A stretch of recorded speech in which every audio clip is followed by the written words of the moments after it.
안녕하세요. 저는 40대에 접어든 여자로 저에게 일어난 아주 기가 막히고 코가 막히는 일을 썰로나마 풀어보려고 이렇게 사연을 보내봅니다. 정말 몇 년 동안 지지부진하게 끌고 가던 일을 몇 개월 전 해치우고 시끄러운 속을 달래고 나니 썰을 풀 용기가 생겨나네요. 조금 답답하실 수도 있지만 저 나름대로 사이다스럽게 대처한 것 같아서 자랑 삼아 이야기를 풀어보려 합니다. 재미나게 들어주시고 추천도 눌러주시면 감사하겠습니다. 저는 남편과 연애할 때부터 남편의 호르몬이 때문에 아주 고민이 많았습니다.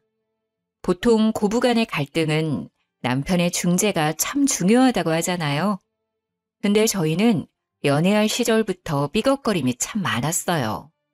시모는 남편이 어린 시절 시부가 갑작스럽게 세상을 떠나시고 안 해본 일이 없다고 할 정도로 굳은 일 다 해가시며 남편을 키워내셨거든요.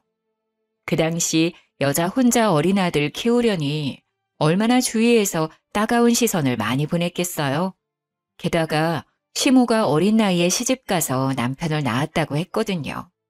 억척스러움은 기본이고 남의 눈치를 살피지 않고 무대뽀로 자기 의견만 내세우는 그런 사람이 됐죠. 시모 말로는 그렇게 하지 않으면 남편을 혼자 키워낼 수 없었을 거라 했어요. 하지만 시대가 변했잖아요. 요즘 이혼율은 올랐고 혼자 아이 키우는 일이 뭐가 손가락질 받을 일이라고요. 시대가 변한 만큼 시모도 마음가짐을 달리 먹어야 하는데 옛날 그 시절 그때에 머물러 있으니 충돌이 일어날 수밖에요. 시모는 제가 남편과 연애할 때부터 남편을 쥐락펴락하지 못해 안달난 사람처럼 굴었습니다. 요즘 소위 말하는 가스라이팅이라고 하죠. 남편에게 끊임없이 세뇌를 시키는 겁니다. 너는 그렇게 하면 안 돼. 나는 늙고 지쳐서 이제 힘이 없다. 우리 아들은 그런 짓 안 하는 예의 바른 사람이야. 그 세 마디로 남편의 모든 행동을 본인의 입맛에 맞춰버리는 사람이었습니다. 연애할 때는 몰랐냐고요? 완전히 모르지는 않았죠. 대충은 알고 있었는데 다들 그런 착각 하잖아요. 나라면 저 사람을 충분히 바꿔놓을 수 있다. 서로 사랑하니까 서로 맞추면서 살아갈 수 있다. 우리는 다르다. 뭐 그런 착각이요. 저도 당연히 남편과 살부대끼며 살면 맞춰갈 수 있을 거라고 장담했습니다. 결혼하고 나서는 시모랑 사는 게 아니라 저랑 사는 거니까 남편에게 의지를 불어넣을 수 있을 거라고 생각했어요. 남편과 연애하던 시절 답답한 일들이 차고 넘쳤지만 버텼습니다. 간단하게 예를 들면 저랑 남편이 데이트를 하고 있으면 전화가 와서는 아주 요란법석을 떨면서 시모가 본인 발을 다쳤다고 그래서 병원이라고 저희가 놀래서 병원으로 달려가면 그냥 발에 조금 생책이 난 정도로 인대가 늘어난 것 같다느니 깁스를 해달라고 고래고래 소리를 지르고 그러셨어요. 응급실에서도 몇 번 퇴짜를 맞고 동네 병원에서도 이건 그냥 소독만 하셔도 된다. 병원 올 일이 아니다 해도 아파 죽겠다고 난리를 치셨죠. 주말에 데이트를 하려고 약속을 잡고 있으면 슬그머니 남편에게 나도 같이 가고 싶다. 밖에 나가고 싶다. 나도 맛있는 거 먹을 줄 아는데 이러면서 남편한테 자꾸 같이 가면 안 되냐고. 어차피 결혼하면 자주 볼 건데 좀 껴달라고 불편하게 그러셨어요. 또 우리 효자 남편은 한두 번 거절하고 나니까 세 번 거절은 마음에 걸렸는지 저한테 양해 좀 해달라고 하고 한창 불타오를 시기에도 세 번에 한 번꼴로 시모랑 같이 데이트를 하러 다녔다니까요. 거기다가 저희 부부가 영화 보는 걸 참 좋아하는데 특히나 액션 영화를 정말 좋아해요. 좋아하는 영화 제작사에서 신작이 나오면 무조건 가운데 자리에 미리 티켓팅을 해서 보러 갈 정도로 좋아하는데 그거 보러 가려고 하면 본인도 껴달라고 하고 제가 오죽하면 해외 영화라 자막도 읽어야 하고 엄청 어지럽고 시끄러우실 텐데 괜찮으시겠냐고 돌려서 말할 정도였어요. 그래도 좋다고 굳이 따라와서는 영화 끝나고 멀미가 나서 죽겠니? 자막이 너무 빨라서 내용을 모르겠네 하시면서 집에 가자고 남편만 쏠랑 데리고 집으로 가버리시고 그랬습니다. 참 이렇게 글로 쓰니까 연애할 때부터 답이 없었는데 전 왜 결혼까지 했을까요? 그때만 해도 아직 결혼하기 전이니까 라고 스스로를 가스라이팅 했던 것 같네요. 남편도 생각해보면 엄청난 마마보이였는데 그 당시에는 콩깍지가 씌어 있었는지 그게 다 시모 탓이라고만 생각했던 거죠. 손뼉도 마주쳐야 소리가 나는 법인데 제가 몰라도 너무 몰랐죠. 감쪽같이 속아 넘어가 결혼을 코앞에 두고 있을 때 정신이 번쩍 들어 남편에게 절대 합가는 없을 거라고 못 박았습니다. 남편도 당연히 합가 생각은 안 했다며 저의 의견에 동의를 해주었어요. 그런데 시모의 입장은 조금 애매했습니다. 합가를 하지 않을 거면 시댁 근처에 살았으면 좋겠다고 이야기를 했고 신혼집 위치를 시댁 근처로 잡으라고 종용했어요. 칼같이 거절했으면 좋았을 텐데. 애매한 것이 시댁이 딱 남편과 제 직장 가운데쯤에 위치하고 있었거든요. 교통편도 좋은 편이었고요. 어차피 합가는 없을 거라고 못 박아뒀으니 한 수 접어서 시댁 근처에 신혼집을 얻는 것도 나쁘지 않겠다 싶어서 그렇게 하겠다고 했습니다. 그러자 시모가 기분이 좋았는지 통 크게 신혼집 얻을 때 보태라며 3억을 주시는 거예요. 결혼해서 가족이 된다고 하니 저를 좀 이뻐해 주시는 건가 싶어서 감사하게 받았습니다. 그걸 받았으면 안 되는 건데. 항상 후회는 뒤늦게 하는 법이죠. 완전 제 착각에 빠져서 시모가 저를 위해 3억을 내어준 거라 생각했던 거죠. 양가의 축복 아래 꿈에 그리던 결혼식을 하고 신혼여행을 다녀오고 그때까지만 해도 행복에 겨워 잠을 못 이룰 정도였습니다. 남편과 단둘이 채워가는 신혼집이 너무너무 마음에 들었어요. 맞벌이로 지친 와중에도 서로를 챙기고 밥상을 같이 나누는 게 또 소소한 행복이더라고요. 그런데 6개월쯤 지나서부터 그 행복에 조금씩 금이 가기 시작했습니다. 남편은 결혼 전부터 이직을 하고 싶어 했어요. 그 당시에 다니던 회사가 일은 많은데 연봉이 적었고 연봉 협상 테이블 상황도 여의치 않았거든요. 영업부라 허구한 날 술을 먹어야 했는데 이렇게 술독에 빠져 살 거면 차라리 돈이라도 많이 주는데 가고 싶다고 했습니다. 근데 기회가 찾아온 거예요. 연봉이 1.7배나 높은 회사에서 스카우트 제의가 왔고 남편은 뒤도 돌아보지 않고 이직을 했습니다. 결혼도 했고 아파트 대출금도 갚아야 하고 이세를 생각하면 바짝 벌어야 했으니까요. 다른 신혼부부들도 아마 같은 생각을 했을 거예요. 연봉만 1.7배 높은 게 아니라 술을 먹어야 하는 빈도수도 1.7배 늘어난 건 어쩔 수 없는 수순이었고요. 남편이 술을 꽤 하는 사람임에도 불구하고 점점 만취되어 집에 들어오는 거예요. 처음에는 그래도 술 먹고 들어와서 대화가 좀 되긴 했었는데 시간이 지날수록 집도 못 찾아오고 현관 앞에서 잠들지를 않나 술을 하도 마시니까 위장에도 탈이 나고 현관 복도며 집 거실이며 토사물을 뱉어놓기도 했어요. 저는 그걸 채우면서 스트레스를 받기 시작했죠. 겨우 결혼한 지 6개월 지났을 뿐인데 남편이 허구한 날 술에 취해 들어온다고 생각해보세요. 자다가도 벌떡 일어나 토하러 가고 다음날 아무 기억도 못하고 저한테 집에 어떻게 왔어? 하고 되묻는 놈이라면 같이 살고 싶으시겠어요? 그래서 제가 친정 부모님께는 차마 말 못할 것 같고 시모를 붙잡고 여러 번 하소연을 했습니다. 남편이 술을 먹고 들어오니까 부부관계도 없고 이래서는 애를 언제 가질 수 있을까 싶어서 말이죠. 그랬더니 시모가 남편 편을 막 들면서 애는 천천히 가져도 상관없지 않냐고 그러시더라고요. 그래도 나이가 나이인지라 하루라도 빨리 애를 낳고 키워야 노후 준비도 빨리 할 수 있지 않냐고 반문했더니 저한테 뭐라는 줄 아세요? 딱 이러셨어요. 근데 그 애가 안 들어서는 게 우리 아들이 술 먹어서 그런 게 맞니? 우리 아들이 건강한 체질이라 그렇게 문제가 있진 않을 건데. 그 말이 무슨 뜻이겠어요? 문제가 있으면 너한테 있지 우리 아들한텐 없다. 그러니까 애가 안 생기는 건 너의 탓이다. 하고 말한 거예요. 아니, 남편이 맨날 술 먹고 들어와서 뻗어서 잠만 자니까 애가 안 생기는 건데 그걸 어떻게 제 탓을 할 수 있는 거죠? 그냥 듣고 싶은 대로만 듣는 거예요.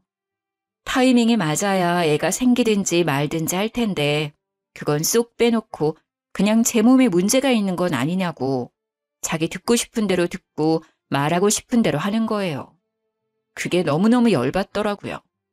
제가 웃으면서 하늘을 봐야 별을 따져 했더니 여자가 부끄러운 줄도 모르고 그런 이야기를 한다고 또 버럭하시고 잘 지내고 싶어도 잘 지낼 수 없는 관계가 고부관계라더니 그 말이 실감나는 순간이었습니다. 어느 날은 시모가 나한테 남편이 맨날 늦게 들어오는데 혼자 있는 게 외롭진 않냐고 하시더라고요. 저도 퇴근하고 나면 저녁 7시는 되고 남편이 뭐 언제 들어올지는 몰라도 11시에서 새벽 1시 사이에는 들어오니까 그때까지 집 정리도 좀 하고 TV도 보고 취미 생활하느라 사실 그 시간이 지루하거나 하진 않았거든요. 아주 가끔 술 한잔 땡길 때는 외로울 때도 있지만요. 그래서 제가 그냥 글쎄요 하고 말았더니 저한테 냉큼 내가 여기 들어와서 같이 살까? 이러시는 거예요. 제가 너무 놀라서 거침없이 시모에게 말을 하고 말았습니다. 어머님, 그게 무슨 소리세요? 집이 코앞인데 합칠 이유가 없죠. 그랬더니 시모가 입을 삐죽이면서 저한테 묻더라고요. 넌 나랑 같이 사는 게 싫으니? 보통 며느리들 같으면 면전에 대놓고 싫은데요? 이런 말 못하겠지만 저는 입 벌린 말을 잘 못하는 성격이라 바로 말했어요. 제가 생각해도 무슨 용기로 그런 말을 했는지 모르겠네요. 싫어요, 어머님. 저희 맞벌이인데 어머님이 저희랑 같이 살면 부부 빨래에 청소에 밥에 그거 다 해주셔야 되는데 그러면 어머님도 불편하고 저도 불편하지 않을까요? 지금처럼 적당히 거리 있게 지내는 게 좋을 것 같아요.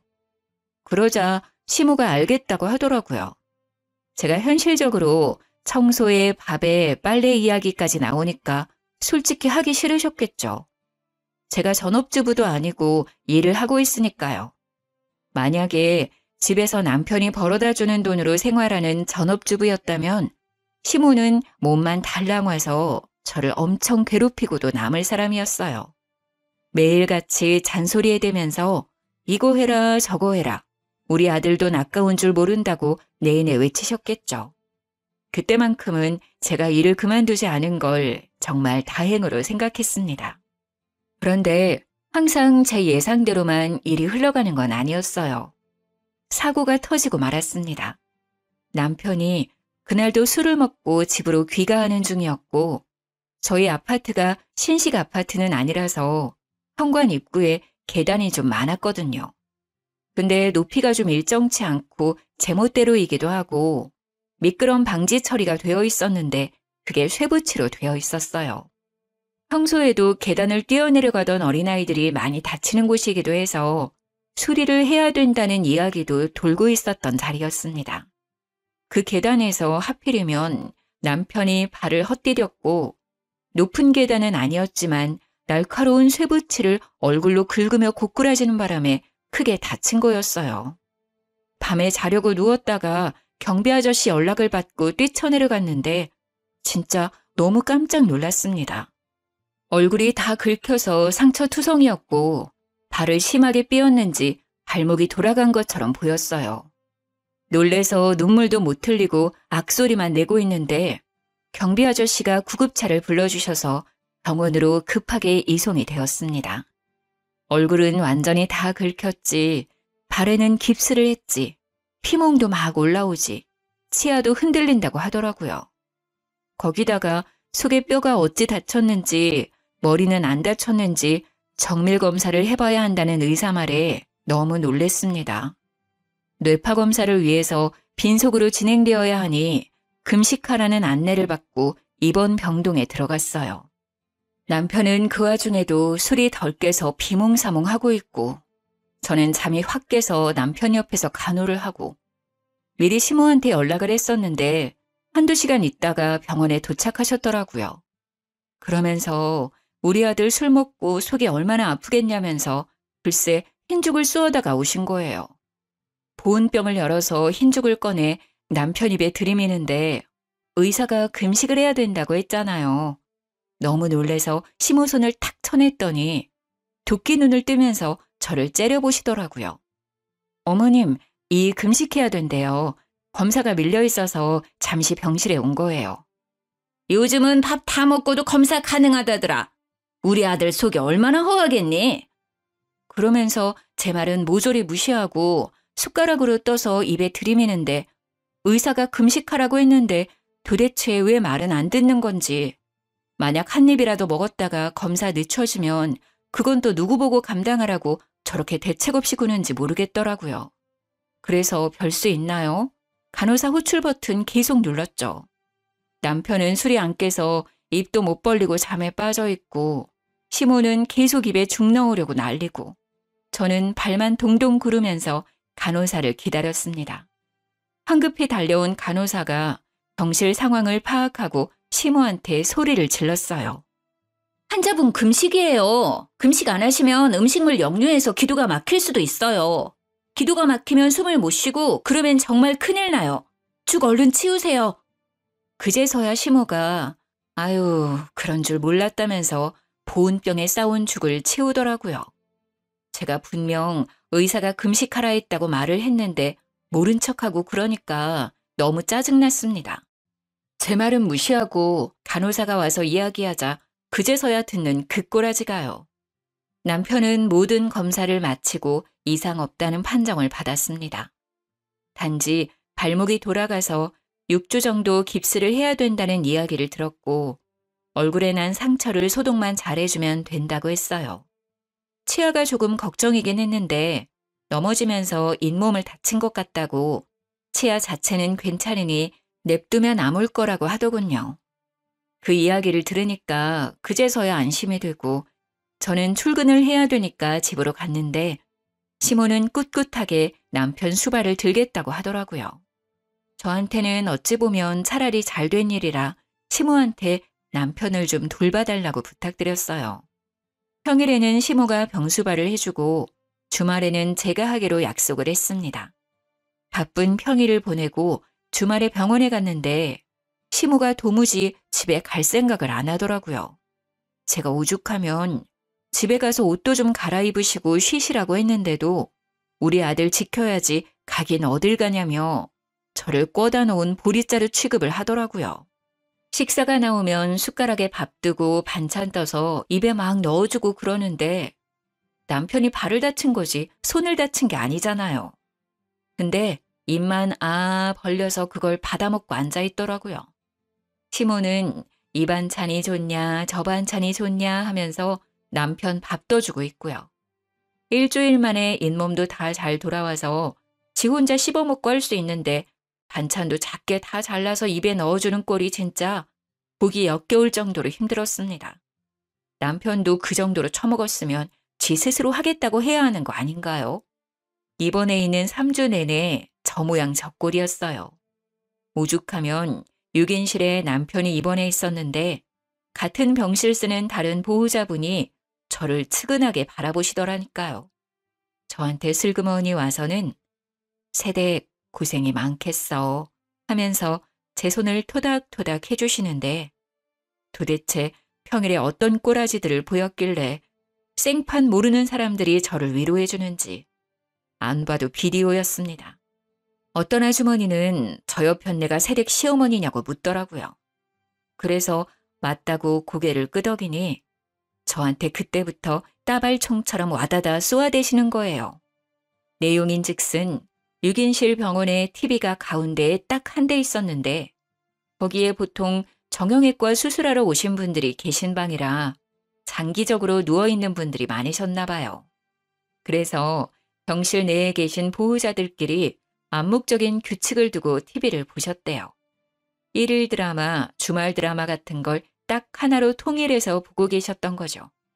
우리 시모가 병실에 자리 잡기 전까지는 아무 문제 없이 순번 지켜가면서 잘 보셨다고 했어요. 그런데 일일 드라마 보는 시간에 시모가 갑자기 TV 리모컨을 쓱 들고 가더니 본인 보고 싶은 프로그램을 막 돌리더래요.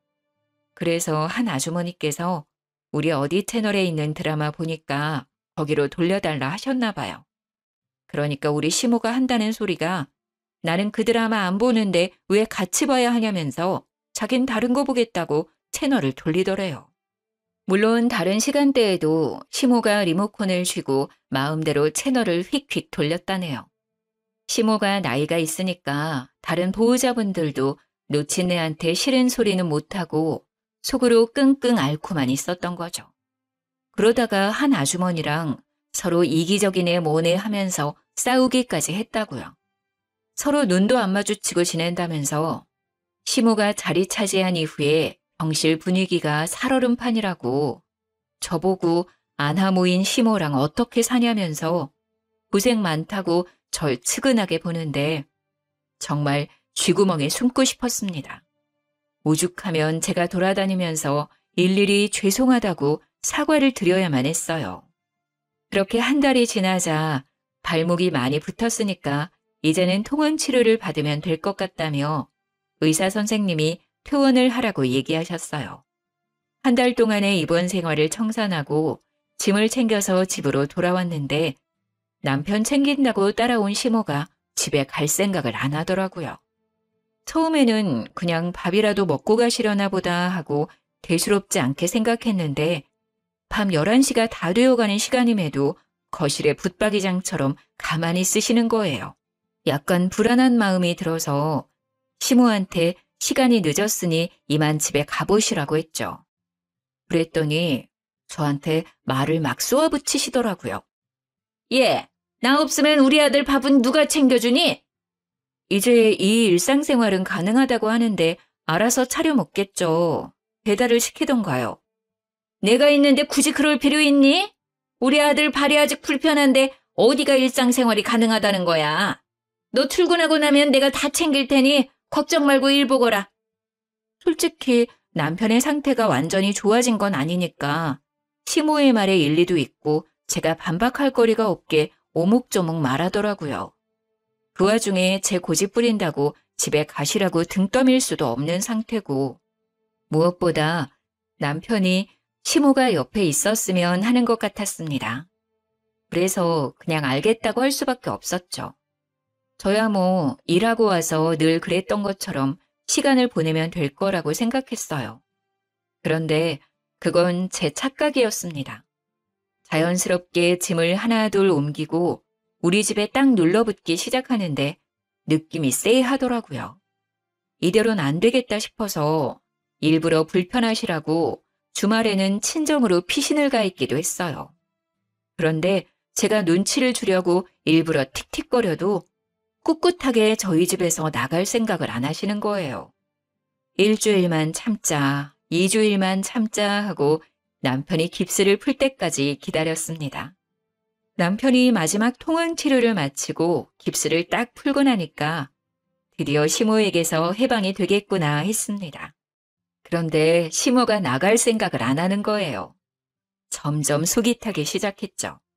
시모 집이 뻔히 있는데 코앞인데도 불구하고 점점 짐만 늘려가고 어느덧 방까지 하나 떡하니 차지한 걸 보고 이걸 어찌해야 하나 고민했습니다. 시모를 티 안 나게 내쫓는 방법이 무엇이 있을까? 인터넷에 고민을 올려보기도 하고 맘카페에도 글을 올려보고 했지만 딱히 좋은 수가 없었어요. 다들 그냥 이혼하세요 하고 말더라고요. 남일이라 쉽게 말하지 이런 걸로 이혼하는 게 쉽냐고요. 그러다가 이 사연 채널을 알게 되었습니다. 열심히 보다 보니 사이다 대처법들이 많더라고요. 그래서 실행에 옮기기로 했죠. 퇴근하고 와서 일부러 빨래를 던져놓고 시모한테 어머님, 이것 좀 빨아주세요. 흰 셔츠라 손 세탁해야 하는 거 아시죠? 하기도 하고요. 어머님, 밥은 언제 준비되나요? 어머님, 쓰레기 쌓아두면 냄새나니까 바로바로 좀 버려주세요. 분리수거도 해주시고요. 어머님, 화장실 청소는 언제 하신 거예요? 곰팡이 생길 것 같아요. 줄눈도 새로 발라야 할까요? 이러면서 일부러 시모한테 일을 막 시켰어요. 남편이 토끼 눈을 뜨고 저를 바라보았지만 못 본 척 무시하고 제가 하고 싶은 말을 와다다 쏟아냈죠. 시모도 제가 이런 식으로 나올 거라고 생각을 못했는지 놀라고 당황해하면서 저한테 그걸 왜 자기가 해야 되냐고 되묻더라고요. 왜 하긴요, 어머님. 저희 둘 다 맞벌이인데 이제 다시 출근하면 집안 살림을 어머님이 봐주셔야 하는 거 아니에요? 이런 거 해주시려고 집에 오신 거 아닌가요? 저는 그런 줄 알았는데. 그럼 지금부터라도 해주세요. 시모가 무척 당황했는데 어버버 하는 틈을 타서 쐐기를 탁 박았죠. 내일은 욕실 청소랑 베란다 정리도 좀 해주세요. 저희가 짐이 많아서 그런지 어머님 도움이 필요할 것 같아요. 전 남은 일 하고 올 테니 밥 다 되면 불러주세요. 하고 방으로 쏙 들어갔습니다. 남은 일이 있다는 것도 진짜였고 밥 차려달라는 것도 진심이었죠. 홀가분한 마음으로 신나게 재택근무를 하고 밥 다 됐다는 시모의 퉁명스러운 말에 나가서 밥을 신나게 먹었습니다. 남이 차려준 밥 먹으니까 진짜 꿀맛이더라고요. 밥을 다 먹고 난 다음 설거지통에 식기를 가져다 놓고 저는 남은 일 하러 가볼게요 하고 방에 또 들어갔어요. 그러니까 시모가 기가 막혀 하면서 저의 뒤통수에 대고 헛기침을 하시는데 일부러 모른 척 했습니다. 결국 남편이 따라 들어와서 저한테 한 소리 하려고 하더라고요. 제가 먼저 선수 쳤죠. 분명 합가는 없다고 못 받고 결혼했다고. 어머님 나가실 때까지 이렇게 할 거니까 그런 줄 알라고 딱 잘라 이야기하니까 남편도 아무 말 못했습니다. 결혼 전에 자기가 뱉어놓은 말이 있는데 이제 와서 말 바꿀 수도 없는 일이니까요. 아직 결혼한 지 2년이 채 안 된 상황에 제가 어떤 식으로 나올지도 모르니까요. 마마보이 같은 놈이라는 걸 그때 정확히 파악했죠. 다음 날 아침에 출근하려고 하는데 시모가 저를 보면서 약간 우물쭈물 말을 하더라고요. 이제 나는 내 집으로 가련다. 우리 아들도 깁스 풀고 나니까 멀쩡해 보이고. 그러면서 짐 챙겨서 먼저 나가더라고요. 남편은 뒤통수에 대고 우리 엄마 잘 가라고 무슨 영영 생리별 하는 사람 마냥 인사하고 앉았고. 저는 그 꼴 보면서 또 기가 막히고요. 시모가 사라지니까 저한테 슬쩍 정말 합가 생각 없냐고 물어보대요. 그래서 죽어도 없다고 이야기했죠. 솔직히 시모가 청소해주고 빨래해주고 밥해주고 하면 고민해보겠다고 했어요. 근데 그런 거 아니고 내가 할 일이 하나라도 더 늘어나면 절대 못한다고 얘기했죠. 남편이 입을 삐죽거리면서 냉정하다 어쩐다 하는데 도대체 처음 했던 약속은 어디 가고 이제 와서 딴소리인지.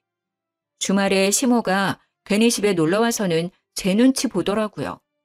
남편이랑 대충 합가 이야기라도 했던 건지 뭔지. 제가 대놓고 싫다고 해버리니까 둘 다 저한테 설득의 말도 못 꺼내고 있는 것 같았어요. 자꾸 눈치만 보면서 말을 할까 말까 고민하는 것 같아 보이길래 보는 제가 답답해서 무슨 일이냐고 그냥 말씀해 보시라 했습니다. 그랬더니 그제서야 이야기를 털어놓는데 진짜 기절하는 줄 알았다니까요. 시무가 살던 집 말이에요. 그게 3룸으로 이루어진 빌라였어요. 지은 지 좀 오래된 집이긴 하지만 보수가 잘 되어 있는 집이라 큰 문제는 없었고요. 외관이 많이 낡았지만 거의 대부분 집들이 리모델링 해놔서 집안은 상당히 깔끔했거든요. 옛날 집들이 평수에 비해 방 구조가 잘 빠져있기도 하고 신축 건물보다 방음도 잘 된 집이고요. 그 빌라가 매매가로 5억 정도 하는 집이었는데 전세가는 2억대였어요. 왜? 시모가 저희 신혼집 구할 때 보태라고 3억을 주셨다고 했었잖아요. 대충 감이 오시나요, 여러분? 네, 맞습니다. 시모의 집을 팔고 집주인한테 사정사정해서 전세로 들어와 살고 계셨던 거였어요. 집주인도 당장 이사 올 사정이 안 돼서 2년간 시모한테 전세를 두고 있었던 거죠. 5억대의 빌라를 팔아서 2억대 전세로 입주하고 3억을 저희한테 보태주고 그 전세 계약이 끝나면 은근슬쩍 합가를 하려고 남편이랑 짝짝꿍을 다 맞춰놨던 상황이었는데 제가 딱 잘라 싫다고 한 상황인 거죠. 저는 그 이야기를 듣자마자 기가 차서 시모한테 되물었습니다. 그래서 지금 전세 계약이 끝난다고요? 글쎄, 집주인이 들어와 살겠다고 나가라고 했다네. 우리 엄마가 우리 신혼집 살 때 돈 보태주셨잖아. 따지고 보면 이 집이 제일 많은 지분을 가지고 계실걸? 내가 너네 번듯하게 살았으면 해서 3억이나 보태주지 않았니? 내가 여기 지분이 있어도 한참 있는 거지. 내가 안방 써도 될 만큼은 가지고 있지 않겠어? 아주 뻔뻔하게 두 모자가 저한테 대놓고 합가 요구를 하는데 들어주기 싫더라고요. 그래서 시모한테 웃는 얼굴로 이야기를 했어요. 그러면 어머님이 안방 쓰시면 되겠네요. 제가 나갈게요. 하면서 바로 방에 들어가 제일 큰 캐리어를 꺼내서 짐을 싸기 시작했습니다. 놀란 남편이 따라 들어와서 제가 짐 싸는 걸 보고 뭐 하는 짓이냐며 소리를 막 질렀어요. 시모도 저한테 되바라진 기집애라며 혀를 끌끌 차더라고요. 저라고 가만히 당하고 있을 순 없으니까 이를 악물고 대들었습니다. 지금 누가 누구 보고 되바라졌다고 욕을 하는 거냐고요. 분명히 처음 결혼할 때부터 합가는 절대 없다고 이야기하고 한 거 아니냐며 남편에게 삿대질을 하고 따졌습니다. 남편은 저한테 스리슬쩍 일이 이렇게 될 줄 몰랐다고 하는데 모를 리가 있나요? 전세 계약 끝날 시점에 은근 눌러붙으려고 작정한 것도 그렇고 다 계획적으로만 보였습니다. 제가 하나하나 따지니까 시모의 불같은 성격이 타오른 건지 갑자기 저한테 달려들어서 제 머리채를 확 휘어잡는 거예요. 저는 속수무책으로 머리채를 잡혀 시모에게 휘둘리고 말았습니다. 남편이라는 작자는 제가 머리채 잡혀 악소리를 내고 있는데도 말릴 생각은 안 하더라고요. 이거 놓고 말하시라고요. 어머님이 그럼 저희 집 살림 다 봐주실 수 있어요? 저도 남편처럼 그냥 바깥일만 하고 집안일 신경 하나도 안 써도 되냐고요. 이게 어찌 며느리 주제에 지 남편이랑 똑같이 하려고 그러? 저는 어이가 없어서 남편을 확 째려보면서 말했습니다. 너도 너네 엄마랑 같은 마음이냐고요. 너네 엄마라고 이야기하자 남편이 인상을 팍 썼지만 저는 신경 안 썼어요. 이제는 진짜 될 대로 되라, 나도 막 나간다 그런 마음이었거든요. 끽해봐야 이혼밖에 더 하겠어요? 애도 없겠다. 그냥 이혼하고 혼자 사는 게 더 낫겠다 싶기도 했습니다. 당신이 말해보라고. 당신도 어머님이랑 같은 생각이야? 며느리 주제에 남편이랑 똑같이 하려고 드냐는 그 말에 동의하냐고. 아무래도 남자는 하늘이고 여자는 땅이니까 엄마 말이 틀린 건 아니지. 저는 그런 쌍팔년도 영화에나 나올 법한 대사를 남편 입에서 듣게 될 줄은 꿈에도 상상 못했습니다. 너무 어이가 없어서 콧방귀가 절로 끼어지더군요. 남편은 시모 옆에 찰싹 붙어서 저를 못된 년으로 만들려고 하는 것 같았어요. 계속해서 다 늙은 시어머니가 살면 얼마나 살겠냐고 다른 집은 서로 모시려고 하던데 이러면서 말 같지도 않은 소리 하더라고요. 다들 아시겠지만 어느 며느리가 시모 모시고 사는데 쌍수 들고 환영합니까? 당신은 지금 하늘에 매달려서 살고 있다고 생각해? 땅에 두 다리 붙이고 살고 있는 거 아니야? 결국 여자 없으면 살지도 못하는 놈이 무슨 입이 뚫렸다고 남자는 하늘이고 여자는 땅이라는 소리를 해? 뭐가 어쩌고 어째? 하늘 같은 남편을 우러러볼 생각은 않고 지금 우리 아들이 너 없으면 아무것도 못한다는 거야 뭐야? 허구한 날 술에 취해서 여기저기 토해놓고 옷도 맨날 뒤집어서 벗어놓는 인간이 저 없이 뭘 하겠어요? 저도 그동안 할 말 없어서 입 다물고 살았던 거 아니거든요? 이런 식으로 나오면 이혼할 거예요. 머리채 잡은 것까지 위자료 톡톡하게 준비하셔야 될 겁니다. 제가 이혼의 위자료 이야기를 하니까 둘 다 아무 말도 못하고 입만 떡 벌리고 있었습니다. 저는 이때다 싶어서 와다다 쏟아냈어요. 나는 분명 합가는 절대 못한다고 이미 말을 해뒀는데 그걸 굳이 못 지키겠다고 한다면 나도 더 할 말 없네요. 평생 어머님이 이 수발을 들든 말든 저는 탈출해야겠어요. 참나, 누가 무서울 줄 알고? 그래, 너 나가. 내가 내 아들 챙기면서 잘 살 테니까 너는 짐 챙겨서 나가. 저는 네, 알겠습니다 하고 서둘러 옷가지들과 제 귀중품을 챙겨서 나왔습니다. 남편이 저의 팔을 턱 붙잡았지만 더 센 힘으로 뿌리치고 나와서 택시를 잡아 타고 친정으로 왔어요. 제가 큰 캐리어까지 들고 친정에 오니 부모님께서 너무나도 놀라셨지만 저는 천천히 모든 일을 이야기해드렸습니다. 아빠는 저한테 이혼까지 할 일이냐고 반문했지만 엄마가 아주 든든하게 제 편을 들어주셨습니다. 이래서 남자들이란 다 똑같다는 거야. 지네 엄마 챙길 줄이나 알지 평생 붙어 사는 마누라 챙길 줄은 모른다니까. 왜 결혼만 하면 효자 노릇 못해서 안달인지 모르겠다. 네 아빠도 똑같이 그러더니 내가 아주 입이 없어서 그동안 참고 산 줄 알지? 엄마가 씩씩거리니까 아빠가 바로 엄마 화를 풀어준다고 변명을 막 하더라고요. 저는 아빠한테 엄마 같은 사람 어디에도 없으니까 잘 좀 하라고 했어요. 모질이 같은 남편 덕분인지 저희 부모님 사이에 쌓여있던 앙금도 이 기회에 풀어버렸고요. 저는 이혼하겠다고 번복은 없다고 친정 부모님께 딱 말씀드리고는 이혼 서류를 프린트해서 착실하게 적어나갔습니다. 빈칸 없이 꽉 채워서 다음 날 눈 뜨자마자 집에 찾아가 미처 가져오지 못한 짐들을 챙기고 남편과 시모에게 서류를 내밀었어요. 적을 건 다 적어놨으니 나머지 채울 부분만 채워서 가정법원 앞에서 보자고 했습니다. 남편은 이혼 서류를 보고서도 믿지 못하는 듯 해보였지만 시모는 오히려 바락바락 저한테 아주 잘 됐다고 악담을 퍼부었습니다. 지아비 버리고 먼저 도망가면 평생 불운하다나 뭐라나. 저는 당연히 듣는 척도 안 했죠.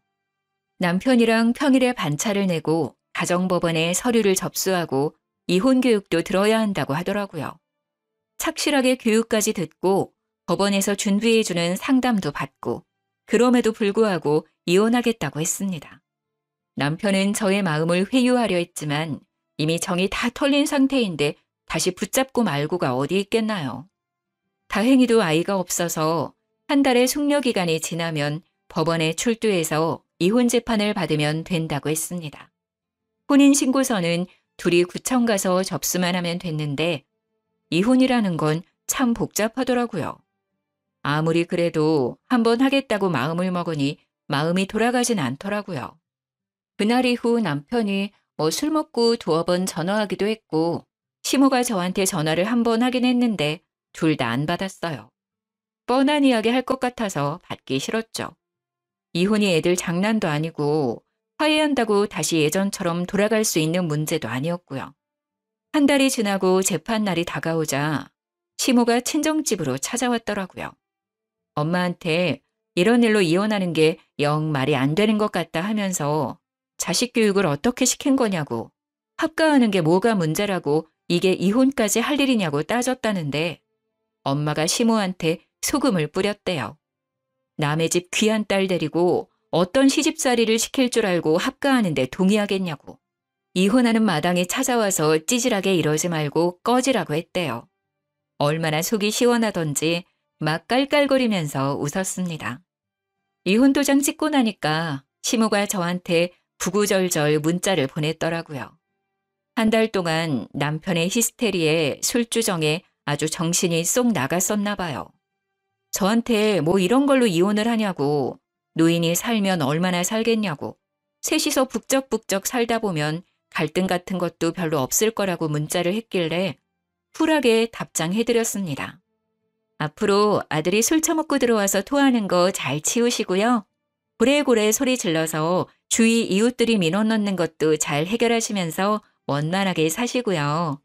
현관 앞에서 잠드는 경우 많으니까 입 돌아가지 않게 입을 잘 덮어주시고요.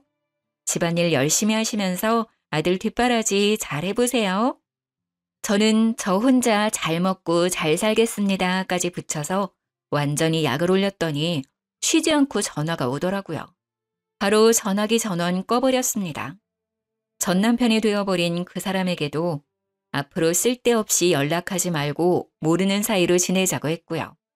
이혼 확정 나온 서류를 구청에 제출하고 나니 제 배우자 이름에 남편 이름이 사라지더라고요. 등본까지 딱 떼서 깔끔하게 확인하고 가벼운 마음으로 집으로 돌아와 축하 파티를 했습니다. 제가 만약 다른 분들의 사연을 몰랐다면 이런 사이다 대처가 가능했을까요? 집단 지성이라고들 하죠.